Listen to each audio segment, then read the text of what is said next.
Hello, and welcome to episode 142 of the She Must Knit podcast. My name is Erin, and thank you so much for spending some of your time with me today. I am so happy to be sitting down and recording this right now. I was actually ready to share with my projects with you last week, but Dennis hasn't been going into work lately. So I believe he said his manager has moved to the US, so he just hasn't been required to go into the office. And it has kind of thrown a wrench into my whole podcast plans. I was doing so well, recording every 2 weeks pretty consistently. So now I'm going to have to try and figure out another time. So today is not Thursday, it's another day, but he is going out. He's meeting a friend for a lunch. And I was like, okay, this is my opportunity, because there are some times where he's not home in the evenings, but the lighting is just awful. And so I just prefer to record during the day. So he's out. He's having lunch with a friend. I have about 40 minutes or so to sit down and share my projects with you, and hopefully that will be enough. Although I have to say, I have quite a bit to share with you because I had those extra couple of days. I mean, I already had a fair bit. If I had been able to record last week, I had a fair bit to share with you, but because I had these extra couple of days, I just feel like I have a lot more. So we need to get started because he was joking because I told him what I was doing. He's like, do I need a secret word to get back into the house? You know, how do I know it's safe to come home? And I was like, I should be okay. I think he has to be home by 1. I've got about 30 or 40 minutes. I think we'll be okay. But let's get going so that I can get everything done in time. So what were my goals for the last episode? I think I wanted to finish my brother's socks, and then I also wanted to cast on my next pair of socks, even though at the time I wasn't sure what that was going to look like. I didn't have any yarn in mind. I just wanted to cast on another pair after that. I also wanted to finish my Chameleon because I was so close to finishing that last time. And then I believe I wanted to add 3 to 5 inches to my Cumulus blouse. And I am happy to say, I'll just give the spoiler right now, I was able to do all that and more. You just wait to see what I have been able to do. So let's start with socks, and we'll start with, I think, what the obvious thing is that I finished my brother's pair of socks. So this is my first pair of brother gift socks. If you're new, I have 3 brothers, and every year I like to knit them at least 1 pair of socks for Christmas. Last year I was able to do 2 pairs each, and I'm hoping to do that again this year. These are for my first brother. His birthday's in February. I kind of go in order. The order that I knit them socks during the year is kind of the order that their birthdays fall in the year. And my one brother who I knit these for, his birthday is in February, so I always make his socks first. And he likes kind of bright, fun, crazy. I can kind of go wild with the yarns that I choose for him. And so these are the socks that I made for him. If you remember, I was able to pick all this yarn from Stash. Most of the yarn that you will see this year will be yarn from Stash because I'm still trying to work from a stash. This is a yarn that I've had for ages from Cubby Cake Yarn. She no longer dyes, but she did a lot of Disney clubs, and this was themed around the movie Brave. And then I matched it up with some Rosie's Moments yarn in this fun kind of tweed tonal, and I thought that all these little tweed flecks kind of picked up on the colors in the stripes, so I thought that was really fun. As for a pattern, if you've been around for a while, you know that this is kind of the vanilla sock pattern that I have landed on. The main thing that I change from pair to pair to pair tends to be on who they're for. I have like my narrow foot numbers and then my wider or leg numbers. So when I knit socks for myself, I like to start with a wider leg because I have wider calves. But for most other people, I kind of go with my narrow numbers. So these are narrow numbers. I start with 72 stitches. I do a 2x1 rib. If I'm working with a striping yarn, generally I do about 10 stripes before starting the increases for my strong heel. I like to do it with reverse stocking knit because it's just more visual for me. I can really see when I'm supposed to be doing my increases. It's a lot easier for me to keep track of. And then lately I've been doing a little contrast heel turn and a little heel turn segment there. And then for my brothers, all 3 of them, I use the same numbers. I do 75 rows of the foot before I add on the toe. And that is my basic rundown. I use a 2mm needle because I like a nice dense fabric. I like the stitches to be nice and close together with no like, I don't like an airy fabric for socks. So that is what I do. So I was able to finish this pair. I think I finished it fairly soon after the last episode. I don't remember exactly where I was last time, but I must have been almost done that second sock for me to say that I wanted to make that a goal for this episode. So those are done.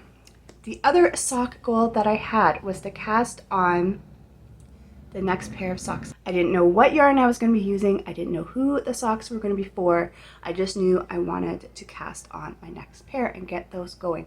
So I think within a few days of finishing this pair, I just decided to sit down. I turned my chair around and I was just kind of stared at all my little sock yarn bins back there, just to see, you know, what stood out to me, if there was a yarn that grabbed my attention, and then, you know, maybe there's two yarns that I could pair together. And I did, in fact, end up landing on something. The yarn that kept drawing me in was this one here. And I don't have the label for this anymore, so I don't know what the color name is, but I do know it's from the dyer Scrumptious Pearl, who I do believe is still dyeing. So this just kept catching my attention. I don't know why, because I'm not even really like a pink. I do like fuchsia, but in terms of like the other shades of pinks, those don't really draw me in, but for some reason I just really wanted to work with this. And I think part of the reason was there was another yarn in my stash and I kept going back and forth between them, and it was this one here. I thought that would just make a fun combination.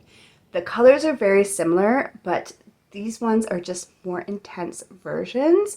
And I thought maybe if I did this as like the cuff and the heel and the toe, and then with the striping yarn, and I was pretty sure this was a variegated yarn, I was like, that could make a really cool combination. But then I had to think, okay, who am I going to make those for? Because once I have my brother's socks done early in the year, the other people that I tend to knit for next are my mom for either Mother's Day or her birthday, Rebecca, because her birthday's in June, and then my next brother whose birthday's also in June. Those are kind of the people that I go to next for the next pair of socks. And I didn't feel like this color combination was going to be suitable for any of them. My mom, I don't think, is really a pink person. She never wears pink. I think she's more cool colors. Correct me if I'm wrong, Mom, but I don't think you're much of a pink person.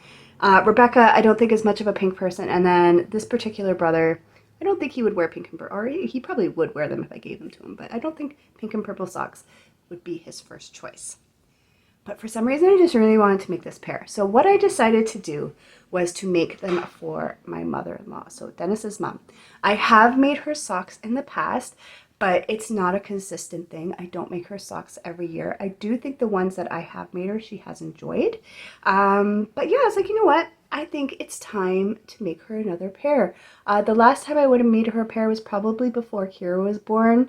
I was looking on my Ravelry page one day, and when I make my project pages for socks in particular, I always number them in the title so that every year at a glance I can easily see how many socks I was able to make that year. And going back a number of years, I had one year where I was able to make 22 pairs of socks in a year. So almost 2 pairs of socks per month. And then up until last year, I was like, after Kira was born, I was only making maybe 6 or 7 pairs in a year. Last year I made 10 pairs, and I'm hoping, cross my fingers, I'm really hoping to kind of make more than that this year, maybe 12 pairs. I'd be really happy with 12 pairs this year. So basically what I'm trying to say is I had made my mother-in-law a pair of socks ages ago. And then when my ability to make as many pairs of socks kind of decreased, she wasn't in my list of people that I just always made socks for, right? And so I think I would like to change that. I think this year I want to make her another pair of socks, and then going forward, I think I would really like to try and make her a pair every year for Christmas as well.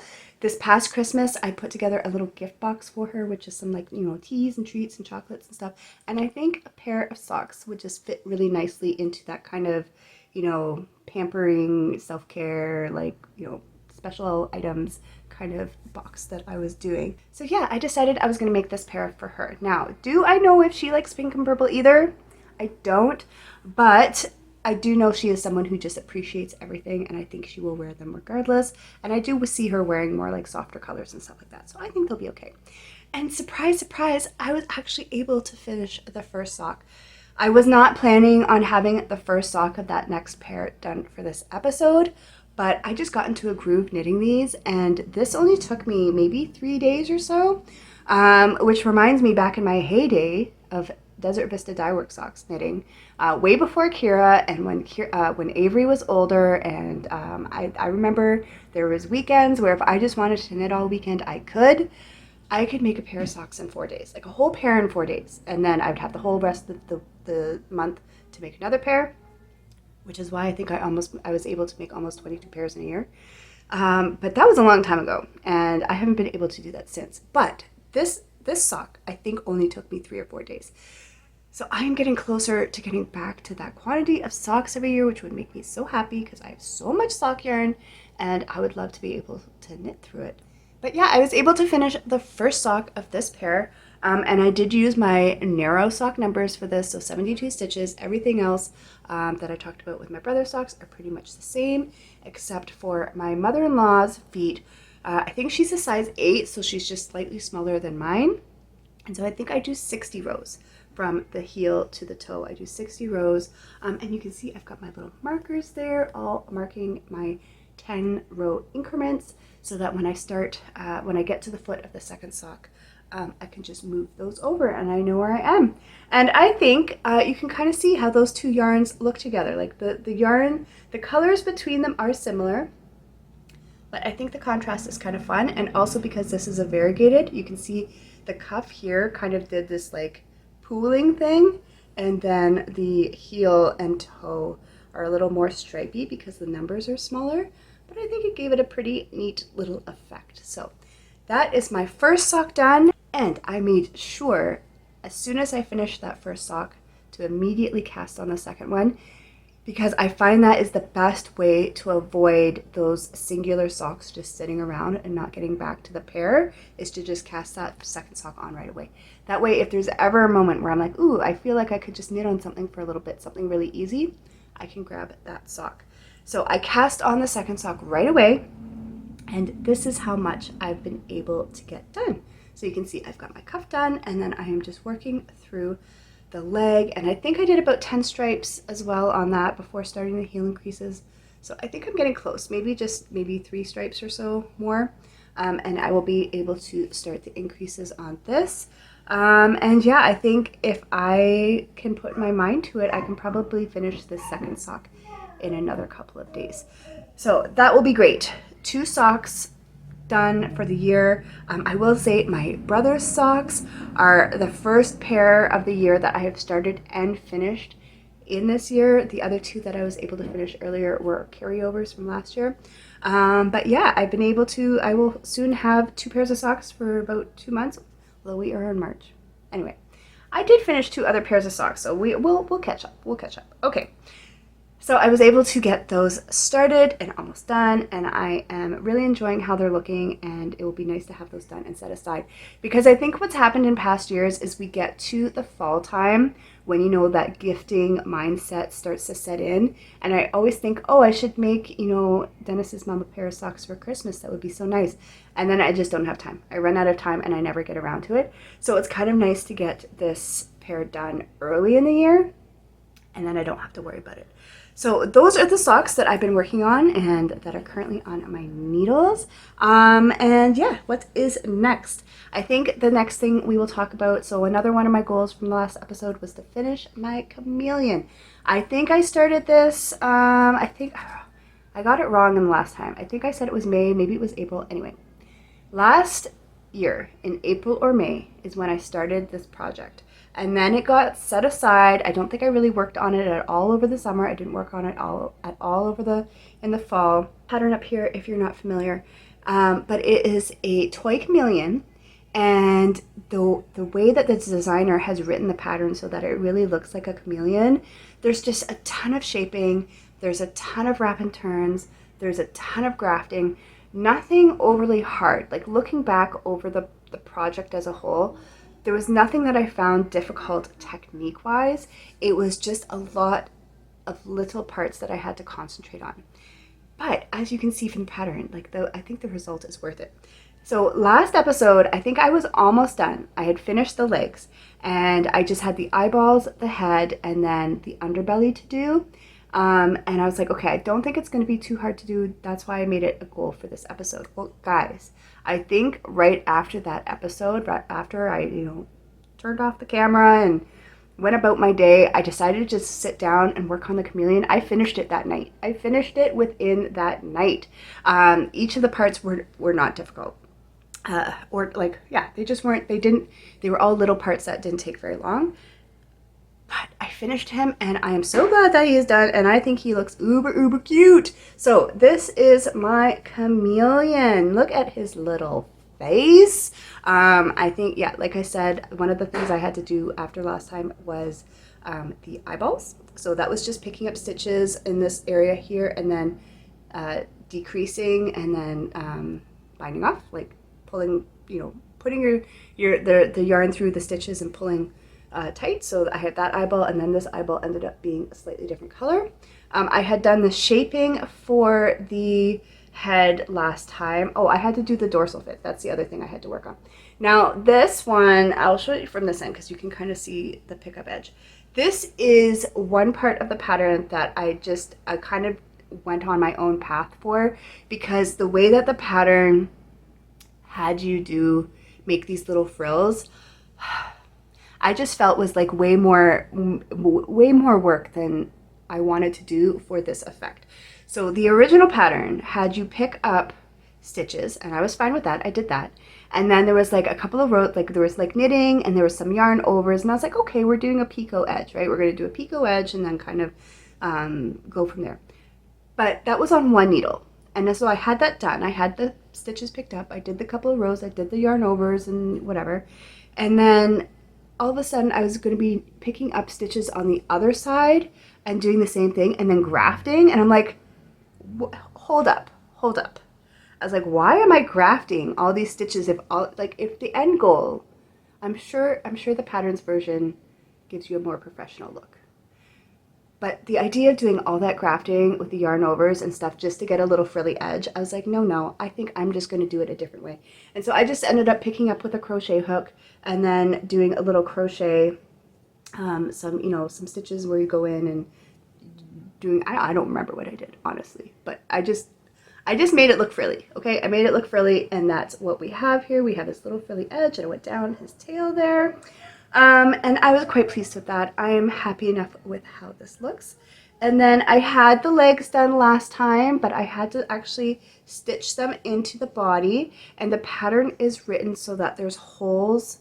Like there was, when I was doing the two sides of the body, holes were written in with yarn over so that if you were doing your limbs with an armature, which I did and I talked about in the last episode, you would have a place to stick that armature through. It also gave you placement, so I did that. And then I had to create the armature inside, and I actually took a picture of what that looked like because it reminded me of some kind of like high school science thing where you learn like frogs and dissecting and stuff. It just reminded me of that. I'll put that picture there. I had this whole contraption on my lap trying to do all this stuff because you had to stuff it with the armature before you could do the picking up the stitches of the underbelly. It was quite an ordeal. It wasn't hard, but it was time. It took some concentration. I will say that. It took concentration. So once I had the little arms in and I stitched those in, then we had to do the underbelly. And I remember talking about how last time that I thought the underbelly would just be like, once you got your stuffing in, you were just going to put these two sides together and kind of stitch them together. Nope. There was more picking up stitches. There was more short rows. And that was to create, I think you can see it with the yellow and green here. That was to create this kind of like teardrop shape here. And I think it's just to give more fabric here so that his face and head and everything wasn't just pinched in with the seaming. Because down here it's more narrow. But so yeah, I had to pick up and you had to kind of work back and forth, gradually picking up more stitches as you went along this edge to create this extra fabric here. And then I was able to kind of stitch this together. So he's got his little underbelly. And then after that, it was done. And that literally took, I don't think I sat down and worked on it from start to finish, like the eyeball, the fin, and the underbelly. But altogether, I was able to finish it in an evening, which is awesome. And I think I like the size of him. I like the yarn. Of course, I don't have everything. I was not prepared, okay? Like I said, Dennis said, oh, I'm going out for lunch with a friend. And I was just like, okay, I gotta gather everything because I've been waiting for this moment. So some of my yarn labels and stuff are not around. But this was a James C. Brett yarn. I think it was called Party, and it's kind of like this fun rainbow striping, but then not completely striping. Yeah, I really think it ended up working out well for this pattern and the way it turned out. So I don't know exactly where I'm going to put him. Probably on my shelves back there. I'll have to see how he looks in amongst all my other little creations. But about a year, just under a year, I was able to finish this. Kira has been playing with it. I have this Beanie Baby Chameleon from when I was a teenager, and she always goes and grabs that to play with them because it's like, you know how kids like mommies and they like to do their families. So she always has to find that other chameleon to play with them together. I have found him all over the house in different areas, but eventually I will find him a home on my shelf, and then hopefully you will see him every week there. I don't know if I have much else to say about the pattern. I think it's a fun pattern.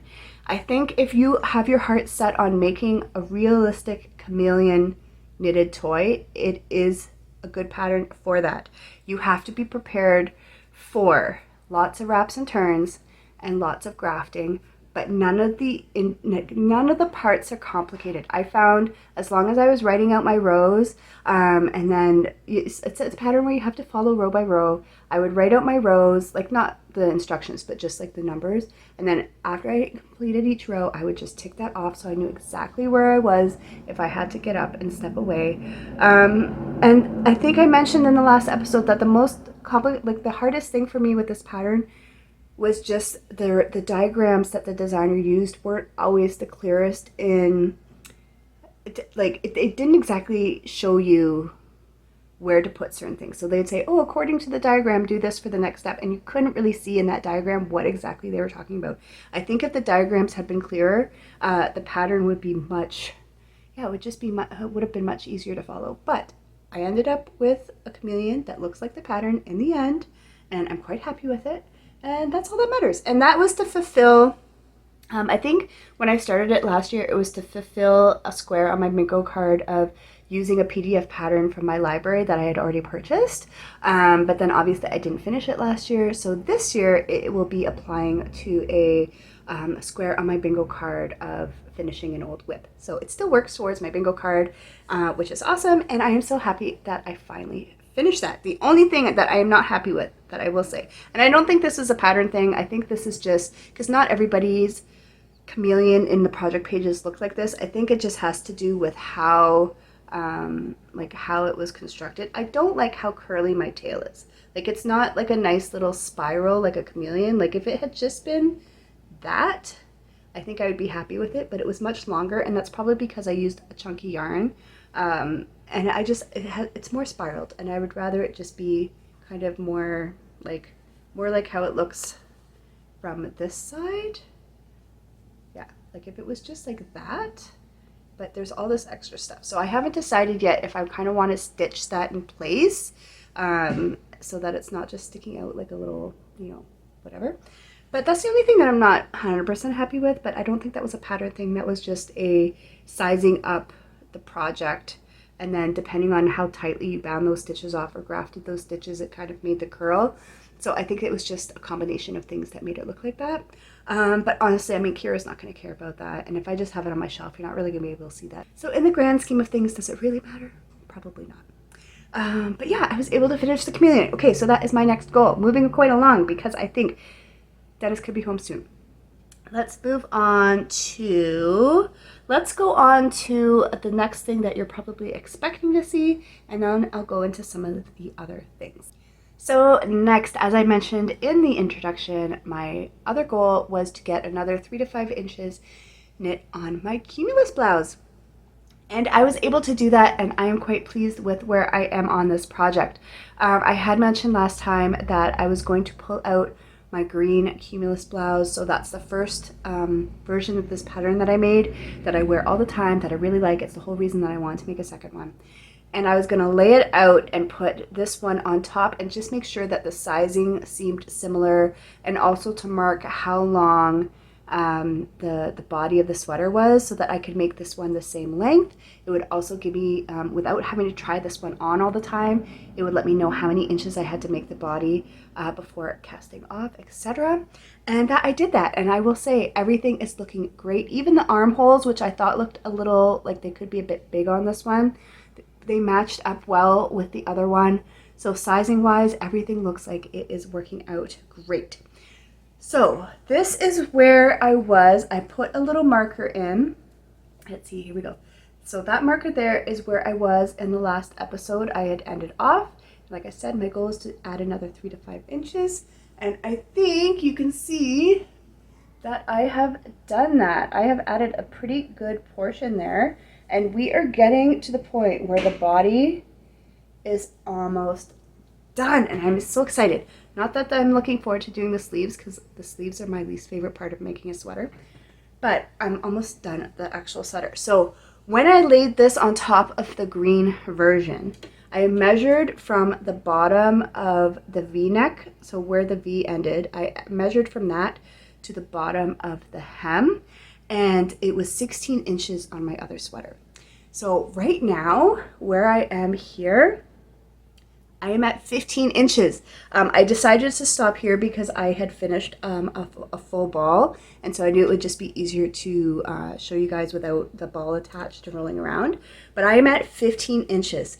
So all I have to do is knit another inch of just plain stockinette, and then do the ribbed hem, which I believe it was about 3 inches. I measured those two numbers separately, 3 inches. So I have about 4 inches to knit total on the body of this sweater, and the body will be done, and I'll be able to start on the sleeves. And I measured all the numbers for the sleeves too, so I know exactly how long to make those, because on my green version I did like I don't know if it's quite 3/4, but I don't like sleeves coming all the way up my wrist. I find I'm always pushing my sleeves up. Like this is a long sleeve shirt and I have it all rolled and pushed. So I don't like long sleeves. So, but I also don't want short sleeves. So it's kind of like a mid-length sleeve, past my elbow, but not touching my wrist. And so the length of sleeve on my green one is perfect. And so I measured all those numbers. I have all the numbers I need. And after I finish the body of this, I'll be able to start on those. And I don't think the sleeves will take me that long, just because they are a shorter length.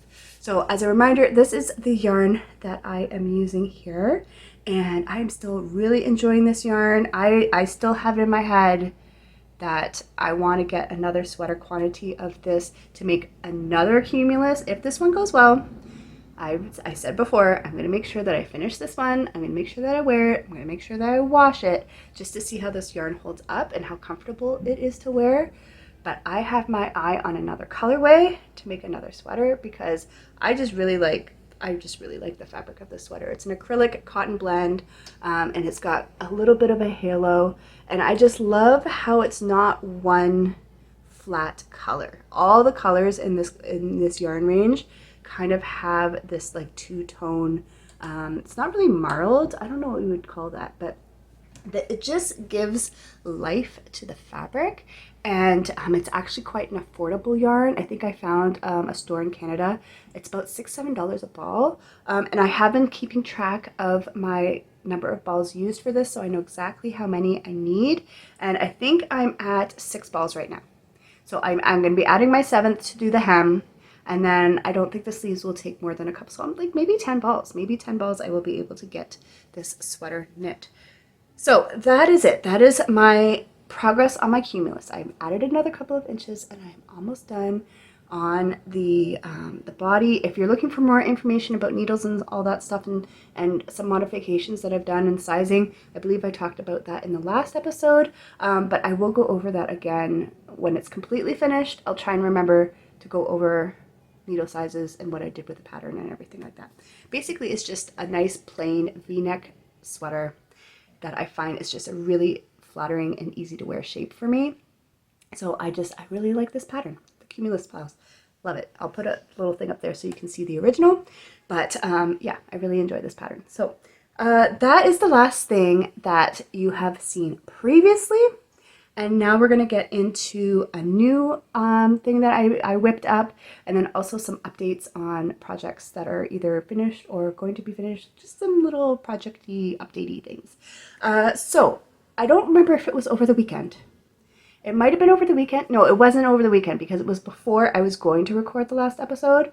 So it was probably last week, like earlier last week. But all of a sudden I got it in my head that I just really wanted to make some dishcloths. If you've been with me for a while, you know I don't like making dishcloths, but I do like to make them every year as gifts, and then also for myself because I like using dishcloths. I have no desire. I have no desire to make them. And what actually got me started, I remember now, is that I was washing the dishes, and I was using the dishcloth that I got from Moira in my Advent box, and she sent me two. They were hand knit, and so yeah, they were a knitting pattern. And they had like these slip stitches or something, and there was like bumps, and they make really functional little washcloths. And I almost crossed my mind to knit the same pattern. I was like, I know I don't like knitting with dishcloths, but I really like this pattern. Should I give it a try? And I went as far as to looking it up. I remember her telling me who the designer was, and I looked up the designer and I found the pattern. It was a paid for pattern, which probably gave me pause just because I'm trying not to buy patterns if I don't need to. I think if it was a free pattern, would I have tried it? Maybe. I don't know. Because again, it was knit and with slip stitches, and I just don't like knitting dishcloths. But because I was going through all those motions and looking at the pattern and looking at the things and looking at everybody's project and stuff like that, it kind of got me into that dishcloth mindset. And I decided to go through my little bin of dishcloth yarn, and I pulled out all the dishcloth yarn that I had used last year to make dishcloths, where I still had some of that yarn left, and I decided just to use up all the scraps. So just get a whole bunch of dishcloth yarn out of my stash. And by doing that, I would also have at least a start of this year's dishcloths. Now, on my bingo card, every year I usually have a square where I want to knit at least 6 dishcloths. If I could do more than that, great, but at least 6, because that gives me enough for some gifts, and usually, you know, I get to keep one or so. And I just sat down. I was like, okay, we're just going to knock these out. We're going to use up all these scraps, and that's what I decided to do. So I have, let's see here, I've almost got like these little sets. All right, so the first 3 that I have to share with you, I was using up, there's this color here that I worked with last year. I wanted to use that up. And then also there was a coordinating color, this kind of like coral color. I wanted to use that up. And what I was able to do was one solid dishcloth like this with just the one color. I was able to do a solid dishcloth with the coral. And then I was able to do one with the variegated and the coral as a border. And I will use this as an example just to quickly go over this is like it's almost like, you know, you have your vanilla sock recipe. This is my vanilla dishcloth recipe. It's just the one I always go to. It's easy, it's brainless, and it makes a very functional little dishcloth. So what I do is I crochet, because I just find that's a lot faster. I start with a chain of 15 stitches, and then I go back and forth with single crochet until the height of the square matches the width of the square. And then once I get to the end of that row, I don't turn the work to go back. I just kind of rotate it, and I do a slip stitch, or not a slip stitch yet. I do a single crochet around the entire border of the square. And then once I've done that, if I'm doing a border, I'll change colors. If not, I won't. But I do another couple of rows going around, increasing in the corners until I get the border that I want, or till I'm almost running out of yarn, whichever comes first. And then I do a slip stitch on the final row, and you can see that slip stitch kind of gives it this little, there's these little like V stitches. I find that just gives it kind of like a nice little finished edge, instead of just like ending the ending it. And that's what I do. That is my like dishcloth recipe. So I got these 3 done with those scraps, and I know this was all Knit Picks Dishy. And then I had another scrap. I had some gray scraps, and let's see what else. I had a full ball. We'll go to this one next. I had a full ball of this kind of like gray and white and dark gray kind of color. So I decided to work with this and then some of the other scraps. I had a little bit left of that peach, so you can see I made one. I don't remember what I did first. Maybe I did the scraps first and then I don't know. So let's just say I had a bit of that peach left. So I decided to do one with the gray and the peach border. And then I had some of this teal, and this was not dishy. I think this was some linen yarn that I had, some cotton linen yarn. So I decided to do the gray with kind of this aqua border. And then I still, after that, had some aqua left. So I did another one with the gray and an aqua border. And then I think at that point I had used up all the scraps, but I still had some of the gray. And so I ended up doing two of just the plain gray yarn dishcloths. So how many was I able to do? We've got 2, 4, 6, 8, 9. I was able to finish 9 dishcloths. So that square is also marked off on my bingo card. And now I have some nice little sets. I was actually thinking this little set here, this one here with the kind of the gray middles and the colored borders, I think I might give to my friend in her advent box if we do advents again this year, because I think this would match her kitchen. So that's one little gift set. I've got another little gift set here that I can give someone, and then I've got another little gift set here because I like giving 3 in a set. So I've got 3 little sets here, and I'll have to go through my dishcloth yarn to see if there's any more that I really feel an urge to knit with this year or crochet with, but we'll see, because technically that goal is done. I made at least 6 and I have enough for a bunch of gifts. So yeah, I just kind of whipped that out of the blue. I wasn't really planning on working on those, but I enjoyed it. It only took me about 2 days to get through all those dishcloths.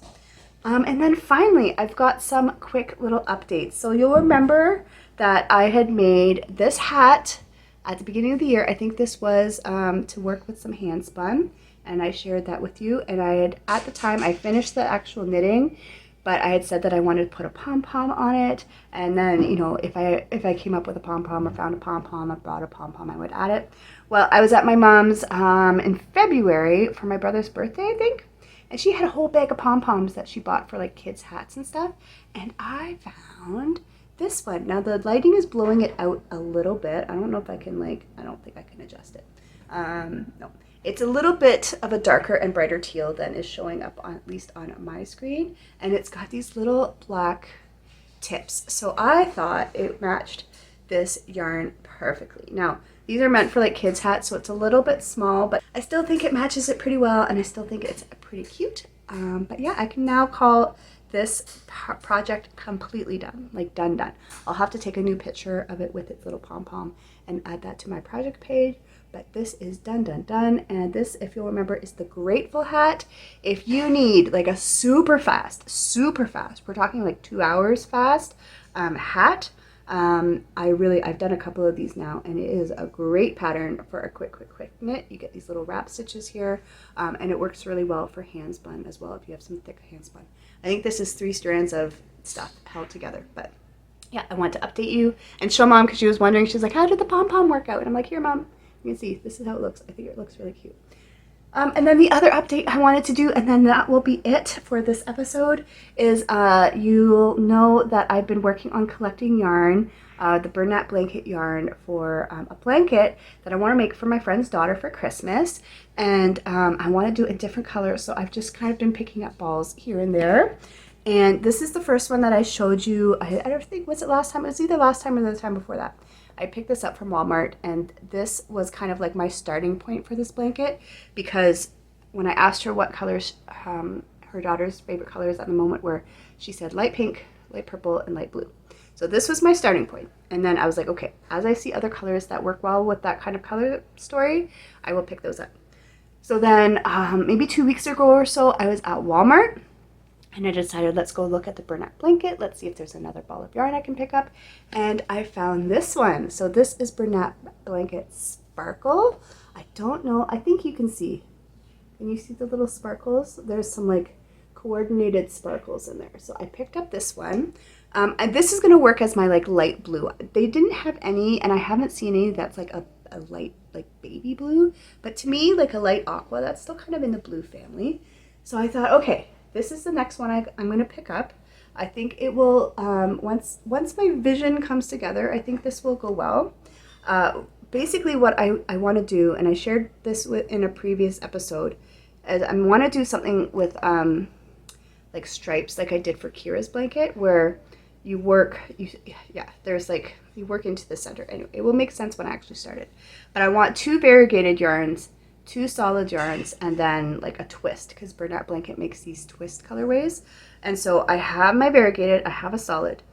And then last week was March break, and Avery and I went to Michael's. And I was like, you know what? I haven't been to Michael's in a while. Let's check out their section of Bernat Blanket. And surprisingly, I thought they would have all these colors to choose from that would work really well with like what I was thinking, because I was like, okay, they're going to have the line that they do for babies. They're going to have the line that they do for home decor. They're going to have like the brights line. They're going to have all this Bernat Blanket. And while they did have a lot, it was all more like home decor colors, like more dark, deep. There wasn't really a lot of bright colors or kid colors, so I was a little disappointed, but I did manage to find this one. So this is just your like solid baby pink. So remember, we have baby pink, light blue, and light purple. And I think so far this is making a nice little color story. And then after seeing what Michael's had to offer and knowing that there wasn't really anything in the store that I'd probably want to go back for, I looked online, and also Walmart. Walmart in store doesn't have a lot of colors to choose from. So I went onto the Walmart website, and they have a lot more on the website. And I was able to find 2 more, because I want to use 5 total. I was able to find 2 more colors that I think will work with this this color story that I'm putting together here. 1 more variegated that has like the aqua in it, and then a twist that has purple in it that I think will kind of pull everything together. So fingers crossed, things are kind of coming together for this blanket. If not by the next episode, probably the one after that, I should have all the yarn and I will be able to get that project started. And this will not take me long. These crochet blankets don't take long at all. So I think I'll be able to finish it fairly soon after that. So that's very exciting. But I'm happy that I'm able to, I've kind of started to amass my little collection of yarns. And I think that is everything that I have to share with you. I don't know if you can hear Kira playing in the background. She's been very patient. She's been very patient. I told her, I was like, okay, for the next little while, I need you to try and be quiet. You know, mommy will tell you when I'm done and you can be loud again. And she's been very good. But I can tell that she's starting to, you know, she's starting to play with things, and you can kind of hear noises and stuff. So I think I'm going to wrap this up. Should I make goals? I should probably make goals for the next episode. All right, I want to have my mother-in-law's socks done, because I think that's entirely possible. And I want to have the next pair of socks picked out and cast on. So I should have 2 pairs of socks to show you next time as well. I want to have the body of my Cumulus sweater finished and have be working on one of the sleeves. So that I think should be fairly easy. After that, I don't know. I don't know if I'm going to be working on anything else. Do I have any projects that I've been kind of sitting? Not really. I think we're going to have another week where there's going to be some mystery projects. Just something that caught my eye, or actually, you know what? You know what I need to do? That reminded me. We are not quite in show season yet, because my first show is in June.